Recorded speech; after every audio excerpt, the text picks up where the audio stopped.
Gaza aid supplies have dwindled to barely a trickle. Swathes of territory are completely cut off from food. But the soup kitchen in Rafah keeps going, providing meals for displaced Gazans. Mohammed al-Dalu, a volunteer, fears their operation will end if the war continues, and said they have gone through difficult circumstances in providing food to people.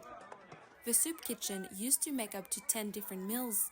Now they are limited to make only 2 to 3 due to the lack of supplies and rising costs.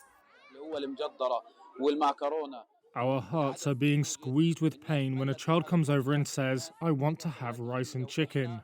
We are unable to provide rice, let alone chicken, in light of the war that we are experiencing.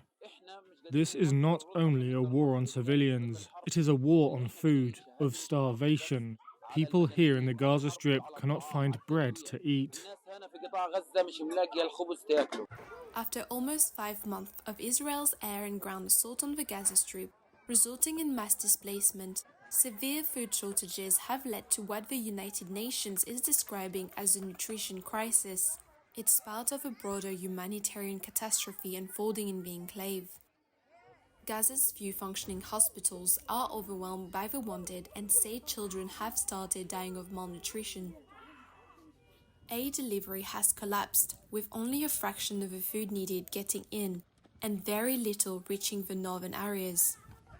Israel says it is prepared to let more aid through the 2 checkpoints on the southern edge of Gaza that it has permitted to open, and blames the UN and other aid agencies for failing to distribute it more widely.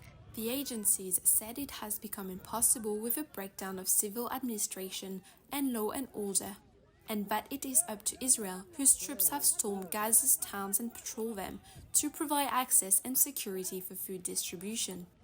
Gaza Health Ministry said at least 30,717 people have been killed in Israel's military offensive, launched after Hamas attacks that killed 1,200 people in October, according to Israeli tallies.